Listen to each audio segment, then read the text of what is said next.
জীবনের সবটুকু সুখ বিসর্জন দিয়ে প্রবাসে পড়ে থাকেন শুধু পরিবারকে ভালো রাখতে, সেই সাথে দেশের অর্থনীতিতে অবদান রাখছেন অবিরত। সবই বৃথা মৃত্যু যখন থামিয়ে দেয় সকল ব্যস্ততা এবং মুক্তি দেয় জাগতিক দায়িত্ব থেকে। বৈধভাবে দীর্ঘদিন মালয়েশিয়া প্রবাসী যশোরের জয়নুর রহমান মৃত্যুর পর হয়ে গেলেন অবৈধ প্রবাসী। বৈধ এই প্রবাসীকে দেখাচ্ছেন অবৈধ হিসেবে মালয়েশিয়ান বাংলাদেশি দূতাবাস। বাকরুদ্ধ হয়ে গেছে প্রবাসীর পরিবার ও স্বজনরা। দীর্ঘদিন প্রবাসে থাকার পর যখন ছুটি মেলে কদিনের, দেশে আসার জন্য ব্যাকুল হয়ে পড়েন প্রবাসীরা। পরিবারের সকলের মায়া মাখা চেহারা কিংবা চিরচেনার রাস্তাঘাট ও বন্ধুদের আড্ডা যেন হাতছানি দেয় মায়াবী জীবনের। জীবিত থাকতে শত বঞ্চনা সহ্য করে পরিবারের জন্য প্রবাসে পাড়ি দেন জয়নুর রহমান। বৈধভাবে প্রবাস জীবন অতিবাহিত করলেও মৃত্যুর পর হয়ে গেলেন অবৈধ প্রবাসী। এদিকে দেশে থাকা স্বজনের দুঃখ তখন হার মানায় সকল বেদনাকে। আমাদের যে ডেথ সার্টিফিকেট যেটা দিতে তখন দেখলাম যে এটা ভিসা লিখেছে যে ভিসা ইজ ইনভ্যালিড।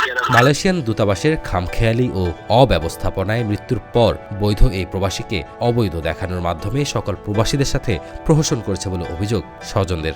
তারা কেন কোনো বিবেচনা না করে, তারা কোনো রকম কোনো কোম্পানির সাথে যোগাযোগ না করে, পরিবারের সাথে যোগাযোগ না করে তারা একটা অবৈধভাবে তিনি ছিলেন এরকম একটা লিখিত দিয়ে তাকে যে দেশে পাঠানোর জন্য ব্যবস্থা করে দিলেন।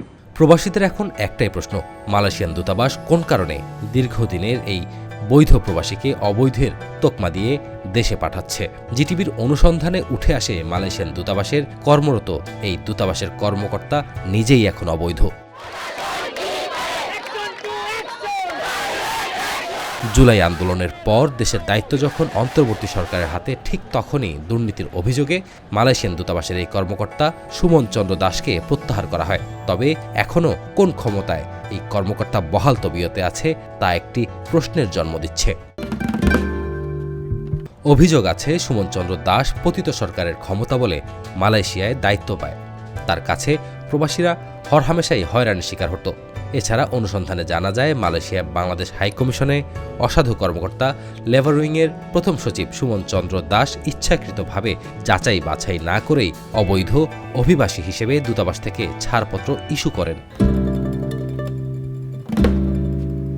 অবৈধ অভিবাসীর তকমা লাগার কারণে জয়নুরের পরিবার একদিকে যেমন আর্থিক ক্ষতিগ্রস্ত হয়েছেন, অন্যদিকে হয়েছেন সামাজিক হেয় প্রতিপন্ন।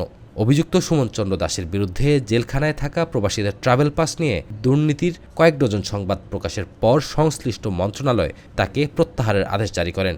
কিন্তু সুমন চন্দ্র দাস ক্ষমতার দাপট দেখিয়ে এখনও দূতাবাসে বহাল তবিয়তে আছেন। মহিবুল কাদের, জিটিভি নিউজ।